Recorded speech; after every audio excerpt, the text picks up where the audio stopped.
নমস্কার, আপনারা দেখছেন ই বাংলা আজ। সঙ্গে থাকুন, ভরসা রাখুন। আজ সকালে হুগলির তারকেশ্বরে চোলাই মদ এবং নেশাদ্রব্য বিরুদ্ধে আরামবাগ আবগারি জেলা দপ্তরের অভিনব প্রচার তারকেশ্বরে। আপনারা দেখছেন ই বাংলা আজ। তারকেশ্বর থেকে সমীর দাসের প্রতিবেদন।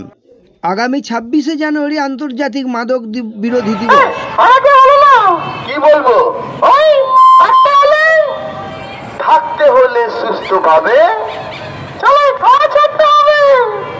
যদি বাঁচাতে হয় যুব সমাজের প্রাণ, আমার পাড়ার সেই ইয়ং জেনারেশন আমার প্রাণ, আমার শান, তাহলে ড্রাগস থেকে সাবধান। গোটা রাজ্য জুড়ে তুমি দেখবে যে দিন প্রতিদিন কিন্তু মানুষ মারা যায়। আমাদের হুগলি জেলাতে কোনো খবর নেই।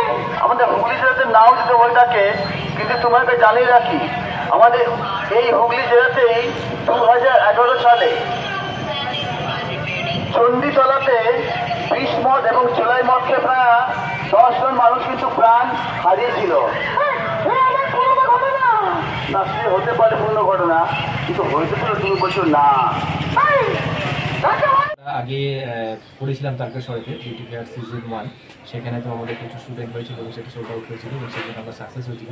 প্রচুর নতুন স্টুডেন্ট যারা শিখতে চাইছে, মেকআপ বিউটিশিয়ানে শিখে তারা স্বাবলম্বী হয়ে গেছে, তাদের জন্য এটা কিন্তু একটা আশীর্বাদের মতো বলতে পারে। কারণ তাদের একটা দরজা খুলে যাচ্ছে যে এখান থেকে তারা একটা মেকআপ বা বিউটির ওপর তারা একটা ইনকামের জায়গা তৈরি করতে পারছে এবং নিজেকে স্বাবলম্বী করে তুলতে পারছে। তো সেই লক্ষ্যে আমরা বিভিন্ন জায়গায় আজ পর্যন্ত পশ্চিমবঙ্গের অনেক টাউনেতে আমরা করেছি, বিভিন্ন জায়গাতে গেছি এবং সেখানেতে আমরা কিন্তু সাকসেস হয়েছি। প্রচুর স্টুডেন্ট আছে, প্রচুর স্টুডেন্টদের সাথে কথা বলছি, তাদের কী সুবিধা অসুবিধা, তারা কোনটা শিখতে চাইছে, কোনটাকে আরও বেটার করলে ভালো হবে, এই জিনিসগুলো আমরা লক্ষ্য রাখছি এবং সেই মতো করে আমাদের বিউটি ফেয়ারটা আবার নতুনভাবে সাজাচ্ছি। তো এটা আমাদের তারকেশ্বরের second time beauty fair season 2।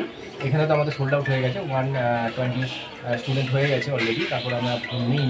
তো যাই হোক, এটা কিন্তু আমরা মনে করছি যে আমরা কিন্তু এদিক থেকে আমরা সাকসেস। মহিলাদেরকে স্বাবলম্বী করতে উদ্দেশ্য এবং লক্ষ্য, আপনি তো তার কর্ণধার, যদি একটু বলেন দাদা আমাদের।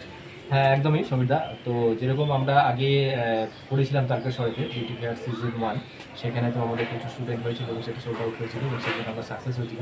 প্রচুর নতুন স্টুডেন্ট যারা শিখতে চাইছে, মেকআপ বিউটিশিয়ানে শিখে তারা স্বাবলম্বী হয়ে গেছে, তাদের জন্য এটা কিন্তু একটা আশীর্বাদের মতো বলতে পারে। কারণ তাদের একটা দরজা খুলে যাচ্ছে যে এখান থেকে তারা একটা মেকআপ বা বিউটির ওপর তারা একটা ইনকামের জায়গা তৈরি করতে পারছে এবং নিজেকে স্বাবলম্বী করে তুলতে পারছে। তো সেই লক্ষ্যে আমরা বিভিন্ন জায়গায় আজ পর্যন্ত পশ্চিমবঙ্গের অনেক টাউনেতে আমরা করেছি, বিভিন্ন জায়গাতে গেছি এবং সেখানেতে আমরা কিন্তু সাকসেস হয়েছি। প্রচুর স্টুডেন্ট আছে, প্রচুর স্টুডেন্টদের সাথে কথা বলছি, তাদের কী সুবিধা অসুবিধা, তারা কোনটা শিখতে চাইছে, কোনটাকে আরও বেটার করলে ভালো হবে, এই জিনিসগুলো আমরা লক্ষ্য রাখছি এবং সেই মতো করে আমাদের বিউটি ফেয়ারটা আবার নতুনভাবে সাজাচ্ছি। তো এটা আমাদের তারকেশ্বরের second time beauty fair season 2। এখানে তো আমাদের সোল্ড আউট হয়ে গেছে, 120 স্টুডেন্ট হয়ে গেছে অলরেডি, তারপরে আমরা নিই। তো যাই হোক, এটা কিন্তু আমরা মনে করছি যে আমরা কিন্তু এদিক থেকে আমরা সাকসেস যে